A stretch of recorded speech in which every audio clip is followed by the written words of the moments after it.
ज्ञानदीप के online platform पर आपका स्वागत है। तो इसके ठीक पहले की जो हमने वीडियो बनाया था उसमें हमने फीटर थ्योरी के बारे में, मार्किंग एक चैप्टर है, मार्किंग और उससे संबंधित कुछ औजार, लेआउट, इन सब प्रक्रियाओं के बारे में हमने बताया। उसी से हम आगे की ओर चलते हैं। तो हम बात ये करते हैं कि आखिर मार्किंग में कौन कौन से औजार उपयोग किए जाते हैं। सबसे पहले थोड़ा सा हम रिवाइज कर देना चाहते हैं जो इससे पहले बताया है कि सबसे पहली बात क्या है कि मार्किंग किसे कहेंगे। आखिरकार मार्किंग है क्या चीज, मार्किंग किसे कहते हैं। तो किसी भी जॉब पर चिन्हन की जो प्रक्रिया है उस चिन्ह को मार्किंग कहते हैं और चिन्हन की प्रक्रिया को हम मार्किंग ऑफ कहते हैं। ठीक है, फिर उसके बाद बात करते हैं मार्किंग मीडिया की। जो दूसरी सबसे महत्वपूर्ण चीज है वो है मार्किंग मीडिया। मार्किंग मीडिया क्या होता है? किसी भी जॉब की सतह पर जो चिन्ह हम लगाते हैं वो बहुत साफ साफ दिखाई दे, उसके लिए मार्किंग करने से पहले जिस पदार्थ का हम उपयोग करते हैं उसी पदार्थ को हम मार्किंग मीडिया कहते हैं। जैसे कोई ये एक जॉब है, इस जॉब पर हमको मार्किंग करना है। मार्किंग करने से पहले जिस पदार्थ का हम इस पे लेपन करते हैं, जिस भी पदार्थ का हम इस पे लेपन करते हैं उसी पदार्थ को हम मार्किंग मीडिया कहते हैं। अब कई प्रकार के ऐसे पदार्थ हैं, इसके पहले वाली वीडियो में हमने बताया भी है। जैसे सबसे ज्यादा ब्लैक बोर्ड चाक उपयोग किया जाता है, चाक। फिर उसके बाद है तुतिया है, फिर अन्य जैसे वार्निश है, पेंट है। जैसे बड़ी सतहों को अगर हमको मार्किंग मीडिया बड़ी सतहों पर लगाना है, ऐसी जगहों पर वार्निश पेंट का उपयोग करते हैं। छोटी सतह सबसे ज्यादा उपयोग होता है ये चाक। उसके अलावा जो उपयोग होता है तुतिया। तो अगर हम ये भी कभी कभी पूछा जाता है कि सबसे जहरीला मार्किंग मीडिया कौन सा है, कॉपर सल्फेट दे देगा, नीला थोथा लिख सकता है, तुतिया ऑप्शन में रह सकता है। ये सभी नाम एक ही है और इन्हीं को क्या कहेंगे, सबसे जहरीला मार्किंग मीडिया। तो ये बात हो गई है। इसके बाद आ जाते हैं मार्किंग लेआउट संबंधी औजार। मतलब जब हम मार्किंग का लेआउट बनाते हैं उसमें जो जो औजार उपयोग किए जाते हैं उन औजारों की कुछ महत्वपूर्ण सूची जो आपको दिखाई जा रही है, जिसके बारे में हम पढ़ाने वाले हैं। सबसे पहले बात करते हैं मार्किंग टेबल की। मार्किंग टेबल क्या है? तो जिस टेबल पर हम मार्किंग करने की प्रक्रिया करते हैं उसे ही मार्किंग टेबल कहते हैं। इसके बारे में डिटेल जानकारी अभी इसी के बाद बता देंगे। स्क्राइबर क्या चीज है?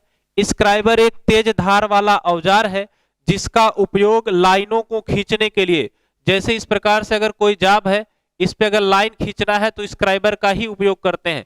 ट्रॉमेल क्या चीज है?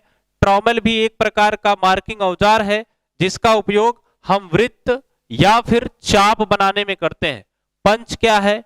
पंच जो है किसी भी मार्किंग, अस्थाई मार्किंग को अस्थाई बनाने में सहायक होता है। इसके द्वारा हम मार्किंग को अस्थाई करते हैं, पंच कहलाता है। डिवाइडर क्या है? किसी भी जॉब पर लाइन को खींचने अथवा कोई भी वृत्त, कोई भी चाप जैसे ट्रॉमेल करता है उसी प्रकार से इसका भी उपयोग करते हैं, ये डिवाइडर हो जाएगा। जैनी कैलिपर किसी भी जॉब की सतह पर एक किनारे से होकर के जो दूसरा होगा इस समांतर रेखा खींचने के लिए सबसे ज्यादा उपयोग किया जाता है। वी ब्लॉक क्या होता है?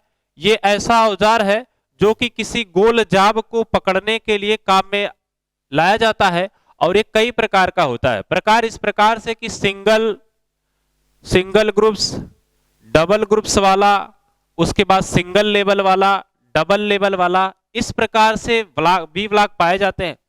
फिर है सरफेस प्लेट। सरफेस प्लेट पे साधारणतया हम किसी भी जॉब के सरफेस की समतलता को चेक करते हैं। इस प्रकार की प्लेट को हम सरफेस प्लेट कहते हैं। एंगल प्लेट के द्वारा हम किसी भी जॉब को सहारने का काम करते हैं। ये हमेशा सरफेस प्लेट के ऊपर रखी रहती है और किसी भी जॉब को जब हम हाइट गेज के द्वारा या किसी अन्य औजार के द्वारा अगर मापन करने की प्रक्रिया कर रहे हैं, ऐसी कंडीशन में हम एंगल प्लेट को सहारा करने के लिए इसको प्रदान करते हैं, या फिर जो इसके बीच में खांचे होते हैं उसमें कभी कभी जाब को फंसा देते हैं और वहां से इसका मापन हम कर पाते हैं। इसके बारे में हम आगे पूरा डिटेल में आपको बताते हैं। तो सबसे पहली बात यह है कि जो भी चीजें आप पढ़ते हैं थोड़ा सा अस्थायी होकर पढ़ा करें। और जैसे अगर हम बात करें पढ़ाई की, तो पढ़ाई कुछ इस प्रकार से करनी चाहिए, जैसे अगर आप कोई चीज पढ़ रहे हैं तो थोड़ा बहुत डिटेल में जानकारी अगर होगी तो ज्यादा दिनों तक वो याद रहता है। अब ऐसा नहीं है कि केवल प्रश्न उत्तर हम पढ़ रहे हैं, मार्किंग टेबल क्या है तो मार्किंग टेबल इस प्रकार से, बस ऐसा कुछ नहीं पढ़ना चाहिए। तो आइए उसी के लाइन में हम आगे बढ़ते हैं। मार्किंग टेबल की अगर हम बात करें तो मार्किंग टेबल क्या है, किसी भी जॉब को जहां पर हम मापन की क्रिया या मार्किंग की क्रिया करते हैं जिस टेबल पर, उसी टेबल को मार्किंग टेबल कहते हैं। अब मार्किंग टेबल में क्या है कि ये जो ऊपर की ये सतह है, ये वाली जो प्लेट होती है, ये प्लेट तो ज्यादातर केसों में ये प्लेट जो है ये कास्ट आयरन की बनी होती है ज्यादातर केसों में, कभी कभी माइल्ड स्टील की भी बनाई जाती है, लेकिन जो इसकी चारों टांगे होती हैं ये चारों टांगे स्टील की बनाई जाती हैं। उसके बाद अगर हम बात करें कि ये कितनी ऊंचाई पर होता है, तो ये जो है साधारणतया 80 से 100, कहीं कहीं आपको मिल जाएगा कि 75 से 90 तक, 75 से 90 सेंटीमीटर तक इतनी ऊंचाई की होती। तो आवश्यकता अनुसार इसे और ऊंचा भी किया जा सकता है, जरूरत पड़ने पे 75 पे रखा जा सकता है, जरूरत पड़ने पे 90 पे रखा जा सकता है। इस प्रकार से इसका उपयोग किया जाता है। तो मार्किंग टेबल समझ में आ गया होगा। इसके बाद हम बात करते हैं, अगला जो औजार है उसका नाम है स्क्राइबर। अब स्क्राइबर क्या है, तो जो स्क्राइबर है वो एक तेज धार वाला औजार है। तो स्क्राइबर एक तेज धार वाला औजार है, तेज धार वाला औजार। और इसका जो पॉइंट एंगल है, पॉइंट एंगल जो इसका पॉइंट एंगल होता है वो 12 से 15 डिग्री होता है। महत्वपूर्ण है, यही पूछा जाता है कि इसका बताइए स्क्राइबर का पॉइंट एंगल कितना होता है। तो स्क्राइबर का पॉइंट एंगल होता है 12 से 15। अब पॉइंट एंगल कहते किसे हैं उसके बारे में थोड़ा सा समझिएगा। अब जो ये स्क्राइबर, ये फिगर बना हुआ है ये बेंड स्क्राइबर का है। स्क्राइबर भी कई प्रकार के होंगे जिसके बारे में हम आपको बता रहे हैं। आ जाते हैं स्क्राइबर।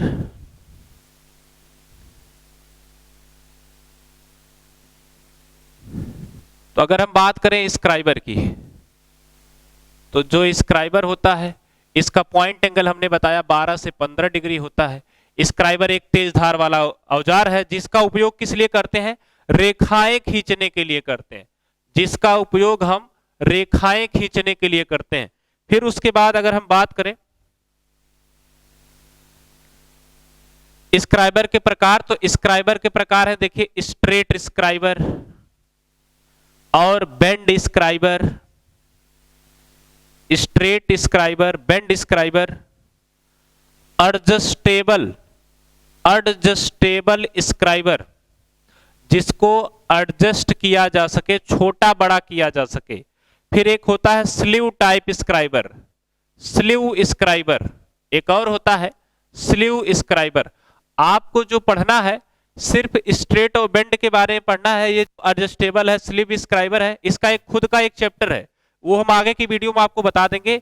स्ट्रेट स्क्राइबर क्या चीज है, तो अगर हम स्ट्रेट की बात करें तो कुछ इस प्रकार से बना हुआ होता है। स्ट्रेट स्क्राइबर कुछ इस प्रकार से बना होता है जैसा कि आपको फिगर में दिख रहा है।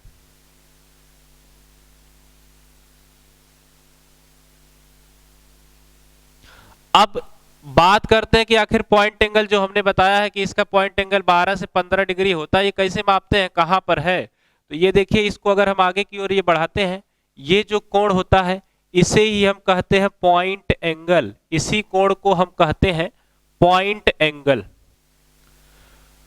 अब ये पॉइंट एंगल चाहे स्ट्रेट हो, चाहे बेंड हो, चाहे फिर एडजस्टेबल हो, कोई भी स्क्राइबर हो, सबका ही होता है 12 से 15 डिग्री तक इसका जो है पॉइंट एंगल होता है। अब ये चीज क्या है जो ये हम बनाए हैं, अब आते हैं उस पे बेंड वाले पे, बेंड वाला स्क्राइबर। तो जो स्ट्रेट स्क्राइबर होता है, स्ट्रेट स्क्राइबर वो उसका एक सिरा जो होता है स्ट्रेट स्क्राइबर का, एक सिरा नोकीला होता है जिसपे पॉइंट होता है, दूसरे सिरे पर हैंडल टाइप का बना होता है, हेड टाइप का बना होता है। जैसे कुछ इस प्रकार से है, ऐसे हेड टाइप का बना होता है पकड़ने के लिए। और पकड़ मजबूत करने के लिए ये नर्लिंग की प्रक्रिया की जाती है, जो इसमें भी है, दिख रही है, जिसे ग्रिप के नाम से जानते हैं, जिसे हम ग्रिप कहते हैं। ये स्टेट पॉइंट है, ये बेंड पॉइंट है। बेंड पॉइंट जो होता है 90 डिग्री पर मुड़ा हुआ होता है और दूसरा सिरा बिल्कुल सीधा होता है। तो जो ये वाला सिरा है, सीधा वाला सिरा, ये कहीं पर सीधी रेखाएं खींचने के लिए उपयोग किया जाता है। जो ये बेंड वाला सिरा है, ऐसी जगहों पर जहां इसका उपयोग मतलब स्ट्रेट स्क्राइबर का उपयोग हम नहीं कर पाते हैं, ऐसी जगहों पर हम बेंड स्क्राइबर मतलब मुड़े हुए स्क्राइबर का उपयोग करते हैं। हिंदी में हम इसे मुड़ा हुआ स्क्राइबर भी कहते हैं। तो अब सबसे पहली बात यह है कि आखिरकार स्ट्रेट स्क्राइबर के बाद बेंड स्क्राइबर हो गया, फिर इसके बाद क्यों जरूरत पड़ती है एडजस्टेबल स्क्राइबर की। एडजस्टेबल स्क्राइबर क्यों जरूरत पड़ती है? एडजस्टेबल स्क्राइबर जो होता है आवश्यकता अनुसार बड़ा छोटा किया जा सकता है। बड़ा छोटा का मतलब यहाँ बीच में कुछ इस प्रकार से उसमें युक्ति बनी होती है जिसकी वजह से उसे बड़ा या छोटा कर सकते हैं, जैसी आवश्यकता हो उस प्रकार से एडजस्ट किया जा सकता है। तो उसे ही हम कहते हैं एडजस्टेबल स्क्राइबर।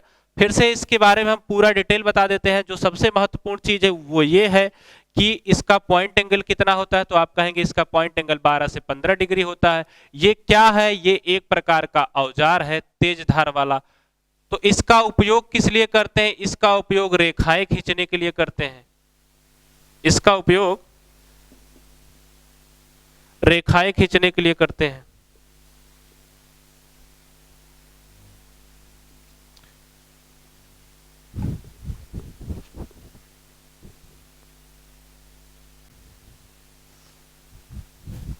अब इसी से अगले वाले औजार पे चलते हैं। स्क्राइबर हो ही गया है। इसके बाद जो फिगर दिख रहा है वो ट्रामेल का है। ट्रामेल क्या है चीज आखिर? तो ट्रामेल भी एक प्रकार का मार्किंग औजार है। यह एक प्रकार का मार्किंग औजार है और जो इसका उपयोग है, इसका उपयोग वृत्त या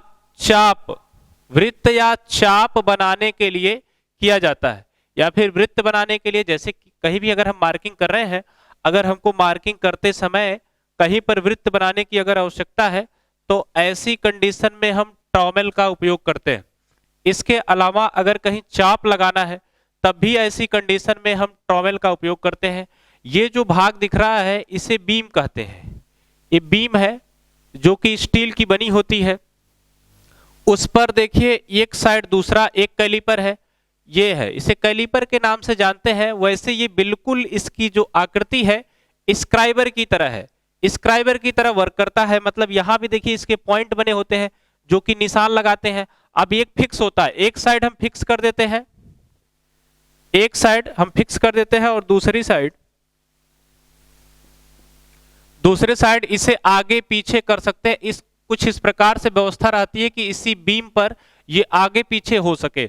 अब हमको जैसी आवश्यकता हो, अब अगर हमको 20 सेंटीमीटर या हम कहें 20 mm का अगर हमको वृत्त बनाना है, चाप लगाना है, तो इसे 20 mm पे सेट कर लेते हैं। अगर 10 mm का हमको लगाना है तो 10 mm पे सेट कर लेते हैं। इस प्रकार से इसकी युक्ति है, बिल्कुल जैसे भी स्क्राइबर बताया है स्क्राइबर की तरह ही है। इसी के बाद अगले औजार पे चलते हैं। अगला औजार है पंच। सबसे पहली बात है कि आखिर पंच है क्या? तो पंच एक प्रकार का मार्किंग औजार है जिसका उपयोग मार्किंग को अस्थाई बनाने के लिए करते हैं। मतलब हम कह सकते हैं अस्थाई मार्किंग को अस्थाई बनाने के लिए इसका उपयोग किया जाता है।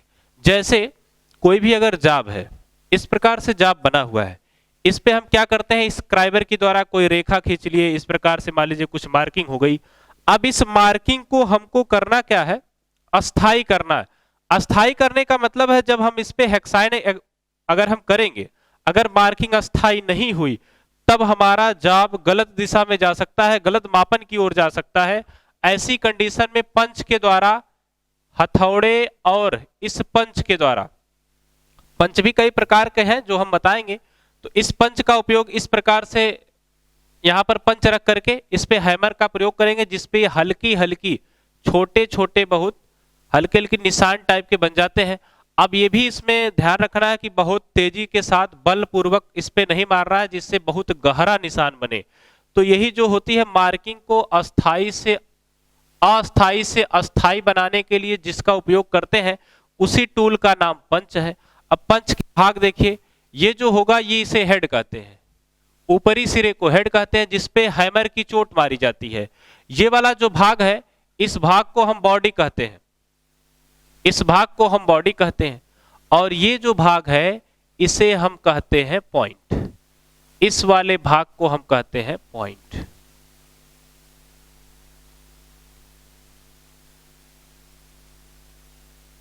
इसे हम पॉइंट कहते हैं।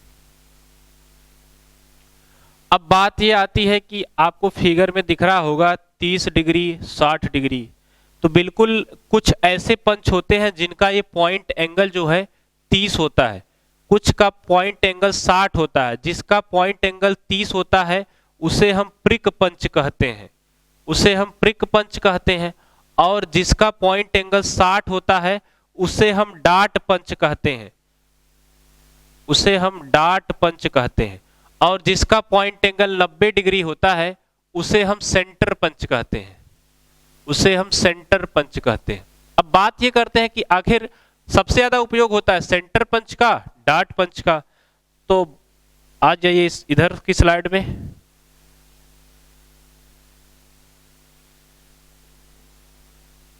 तो जो पंच होगा ये हमने बताया, एक तो सेंटर पंच, जो सेंटर पंच होगा उसका जो पॉइंट एंगल होता है 90 डिग्री होता है। इसका उपयोग कहां करते हैं, जब हमें ड्रिल करना होता है तो ड्रिल के जिस भाग पर हमें ड्रिल करना होता है उस भाग को चिन्हन करने के लिए हम 90 डिग्री वाले पंच का उपयोग करते हैं, और जिसे हम क्या कहते हैं, सेंटर पंच। फिर आता है डार्ट पंच। जो डार्ट पंच होता है उसका जो पॉइंट एंगल होता है वो 60 डिग्री होता है।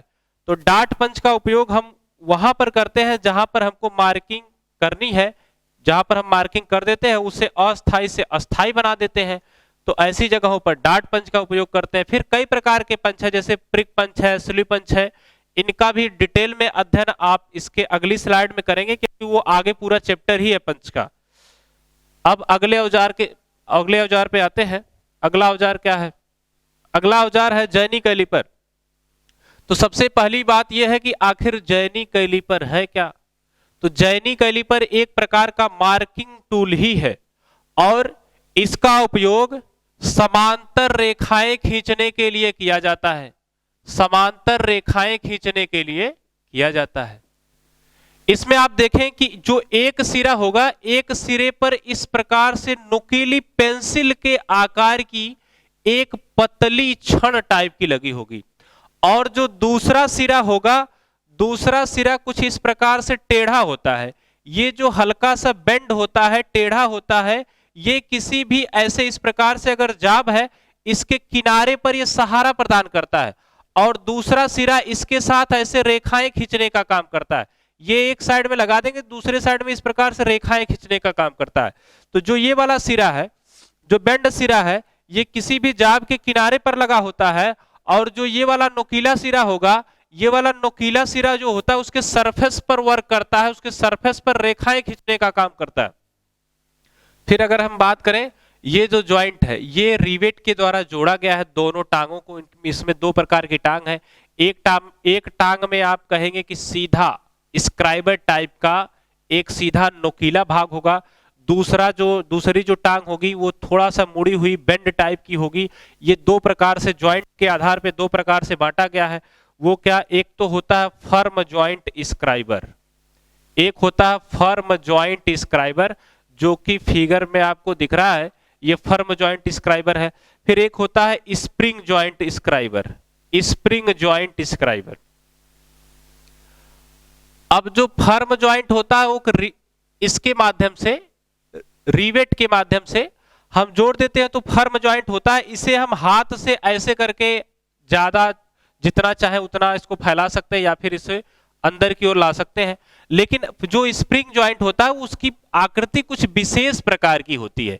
एक तो ये जिसमें ये इस प्रकार से इसका पॉइंट वाला जुड़ा होगा और यहां से स्प्रिंग लगा होता है। स्प्रिंग के आधार पे यहां एक ऐसे मुड़ा हुआ होगा, यहां पर बीच में ऐसे एक नट लगा दिया जाता है जिसको अगर हम कसते हैं, कसने के बाद इसके बीच की दूरी ऐसे कम होगी, इसे ढीला करेंगे, इनके बीच की दूरी स्प्रिंग के माध्यम से बढ़ती है, तो इसे हम स्प्रिंग जॉइंट कैलिपर या स्प्रिंग जॉइंट जैनी कैलिपर के नाम से जानेंगे। इसे फर्म जॉइंट के नाम से जानेंगे जो पीवेट में लगा है, पीवेट भी कहते हैं, रिवेट भी कहते हैं, दोनों बात एक है। अब फिर आते हैं अगले औजार पर। अगला औजार है वी ब्लॉक। इसको थोड़ा ध्यान से समझने की जरूरत है। जो वी ब्लॉक होता है वो होता किस प्रकार से, जो फिगर है आप देखिए, वी ब्लॉक ज्यादातर ढलवा लोहे का ही बना होता है, ज्यादातर। कुछ कुछ केस में माइल्ड स्टील के भी बनाए जाते हैं जैसी आवश्यकता हो। अब वी ब्लॉक का उपयोग क्या करते हैं, वी ब्लॉक का उपयोग है गोल जाब को पकड़ने के लिए, गोल जाब को पकड़ने के लिए वी ब्लॉक का उपयोग किया जाता है। अब वी ब्लॉक देखिए कुछ इस प्रकार से दिख रहा है, ये जो नीचे है इसमें वी आकृति टाइप की होती है, जैसे इस तरह से, ये है वी ब्लॉक, इसे ही हम वी ब्लॉक कहते हैं। ये वी आकृति की होगी, इसी में हम गोल जाब रखे हैं जैसे बिल्कुल फिगर में दिख रहा है। ये देखिए ये जॉब है, इस गोल जाब को इसमें क्लैंप के माध्यम से पकड़ा गया है। ये क्लैंप है, ये यू क्लैंप है, यू क्लैंप के माध्यम से नीचे ये वी ब्लॉक है, ये जो नीचे है ये वी ब्लॉक है। वी ब्लॉक में ऐसे जाब को रख करके ऊपर से ये जो है यू क्लैंप के द्वारा इस पे देखिए ये स्क्रू है, स्क्रू के माध्यम से इसे कस करके इसे पकड़ा गया है। इस पे हम अनेक क्रियाएं आप कर सकते हैं, चाहे ड्रिलिंग की क्रिया हो गई, कुछ और क्रिया हेक्साइन वगैरह की क्रिया है, फिनिशिंग आदि की क्रिया है, कुछ भी करना है हम इसमें वी ब्लॉक में गोल जाब को पकड़कर कर सकते हैं। जो ऊपर है ये क्लैंप स्क्रू है, इसकी मदद से हम इसको कसते हैं। ये प्रकार कई प्रकार के होते हैं, जैसे देखिएगा एक तो ये इस प्रकार की आकृति में बना होगा,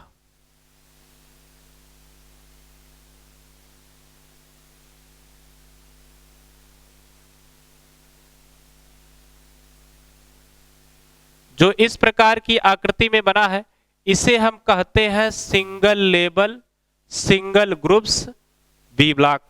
ठीक, इसे हम कहेंगे सिंगल लेबल। सिंगल लेबल का मतलब ये एक सिंगल है तो सिंगल लेबल हो गया, ये सिंगल ग्रुप्स है तो इसे हम कह देते हैं single label single groups V block. फिर कुछ इस प्रकार से भी आकृति बनी होगी, कुछ की ऐसे रहेगा लेकिन यहां पे डबल रहेगा इस तरह से, और जो इस प्रकार से बना होगा उसे हम कहते हैं single label double groups, single label double groups V block. फिर एक तीसरी कंडीशन भी है, उसमें कुछ इस प्रकार से बना होगा,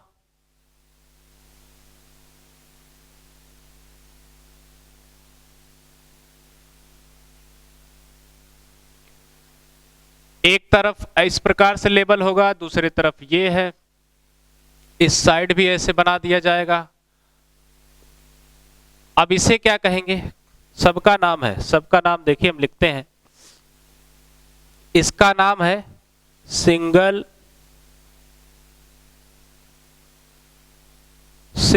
label single groups, single groove, कभी कभी ग्रुप्स वी ब्लॉक। इसका नाम है single label double groups, double groups. इसका नाम है double label single groups scriber, sorry scriber नहीं, V block, single groups V block. इस प्रकार से इसे तीन भागों में बांटा गया है। जैसी जहां जरूरत होती है उसी प्रकार से उपयोग करते हैं। लेकिन सबसे बड़ी बात यह है कि जो ये वी ब्लॉक होता है इसका ये वाला कोण कितना होता है, तो ये जो कोण होता है वो कितना होता है, 90 डिग्री होता है, याद रखिएगा। अब चलते हैं अगले औजार की तरफ। अगला औजार है सरफेस प्लेट। अब ये सरफेस प्लेट क्या है, इसका उपयोग क्या है, किसकी बनी होती है, इस तरह के इसमें प्रश्न है। तो सबसे पहले अगर हम बात करें जो सरफेस प्लेट होती है, किसी भी जाब की सतह को, जाब की सतह की समतलता, जाब की सतह की समतलता चेक करने के लिए हम सरफेस प्लेट का उपयोग करते हैं। इस सरफेस प्लेट को हम मार्किंग टेबल पर रखते हैं और इसका जो ये ऊपरी वाला भाग होता है ये बिल्कुल साफ किया जाता है और उपयोग में न रहने पर इसमें लुब्रिकेंट का प्रयोग भी किया जाता है। दूसरी चीज ये है, इसी पर हम हाइट गेज आदि का उपयोग करते हैं। जैसे हाइट गेज रखे, हाइट गेज रख करके किसी का मापन करना है तो इसी टेबल पर हम करते हैं, टेबल के ऊपर इसे रखते हैं सरफेस प्लेट को। सरफेस प्लेट वर्गाकार, आयताकार दोनों प्रकार की बनावट में पाई जाती है। ये आयताकार भी पाई जाती है और ये वर्गाकार भाग में भी पाई जाती है। ज्यादातर ये 80x80 में या फिर 80x100 में ये पाई जाती है। अब बात यह आती है कि आखिर किस मटेरियल की बनी होती है, तो ज्यादातर केस में ये तो जो बनी होती है ये माइल्ड स्टील की बनी होती है। कभी कभी इसे हाई कार्बन स्टील का भी बनाया जाता है।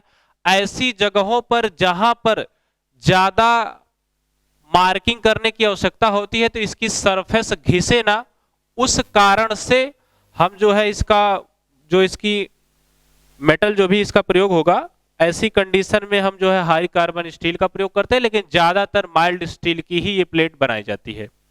अब फिर अगले औजार की अगर हम बात करें तो जो अगला औजार है वो है एंगल प्लेट। अब एंगल प्लेट क्या है, इसी सरफेस प्लेट पर जो कि आप पहले अभी पढ़े हैं, इसी सरफेस प्लेट पर ही एंगल प्लेट का उपयोग करते हैं। जो एंगल प्लेट होती है ये 90 डिग्री पर मुड़ी हुई होती है। इस भाग बाहर की ओर अगर इस साइड हम देखेंगे तो देखिए 90 डिग्री पे मुड़ा है, बाहर की ओर जो भाग होगा ये समतल होगा। इसमें कुछ इस प्रकार से ऐसे खांचे बने होते हैं, ये ढलवा लोहे की बनी होती है और इसका जो उपयोग होता है ये जाब को सहारा देने के लिए किया जाता है।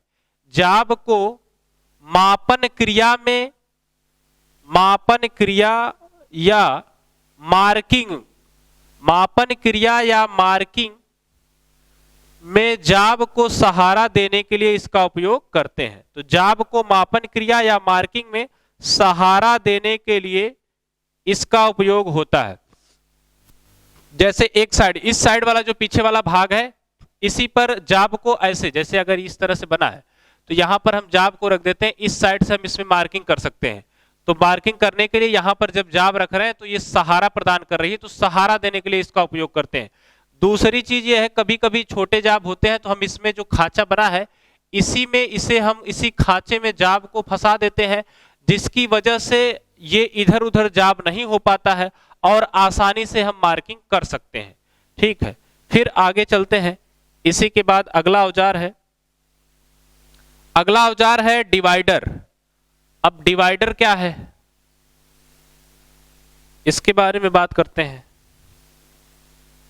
तो डिवाइडर भी एक प्रकार का मार्किंग औजार है जो कि इसमें दो टांगे होती हैं। देखिए एक टांग ये, एक टांग ये है। दोनों टांगों पर जो ये सिरा होगा, पॉइंट होगा, नोकीला ही होता है।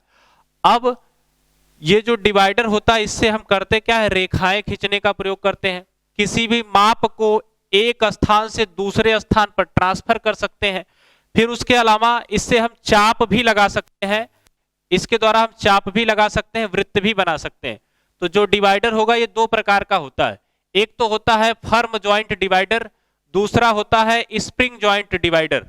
अब दोनों में अंतर क्या है समझिएगा। जो फर्म जॉइंट डिवाइडर हो एक रिवेट के माध्यम से इस प्रकार से जुड़ा होता है, एक रिवेट के माध्यम से, ऐसे सिरा नोकीला होगा ये, ऐसे केवल एक रिवेट विशेष प्रकार की ऐसे आकृति होती है, इस तरह से होता है। दूसरा जो स्प्रिंग जॉइंट है जो कि आपको फिगर में दिख रहा है, ऊपर एक पत्ती वाली स्प्रिंग जिसे हम लीफ स्प्रिंग कहते हैं, ऊपर ये लगा होता है और इस माध्यम से देखिए इससे दो इसकी टांगे हैं। अब दोनों टांगे जो होती हैं जुड़ी होती हैं, ये एक नट के माध्यम से हम इसके लंबाई को बढ़ा सकते हैं। ऐसे मतलब इनके बीच, दोनों टांगों के बीच की दूरी बढ़ा भी सकते हैं, घटा भी सकते हैं। वो एक इसके माध्यम से हम करते हैं, नट के माध्यम से। और अगर हम बात करें फर्म जॉइंट को, तो इसे हम जो है इस पे बल दे करके इस प्रकार से करते हैं। जैसे इस पे बल देते हैं तो ये छोटा हो जाता है या फिर बड़ा हो जाता है, तो इस प्रकार से इसका उपयोग हम करते हैं। तो डिवाइडर हो गया। अब इसमें जितने भी हम पढ़े हैं, जैसे पंच पढ़े हैं, पंच हमने दो प्रकार का पढ़ा। दो प्रकार का कौन सा पंच है? एक तो डार्ट पंच जिसका 60 होता है या फिर 30 स्प्रिंग पंच के कंडीशन में होगा। फिर उसके अलावा हमने पढ़ा सेंटर पंच जो कि 90 डिग्री पर होता है, उसका पॉइंट एंगल। फिर हमने पढ़ा है ये स्क्राइबर पढ़ा जिसका पॉइंट एंगल होता है 12 से 15। फिर हमने पढ़ा ये डिवाइडर जो होता है वो बिल्कुल एकदम जो है स्क्राइबर की तरह ही नुकीला होगा, लेकिन इसमें अंतर सिर्फ इतना है कि ये इसमें दो टांगे होती हैं। अब ये दो प्रकार का हो गया, एक तो फर्म हो गया, एक स्प्रिंग हो गया। तो इसी के बाद अगली स्लाइड में हम मिलेंगे अगली वीडियो के साथ।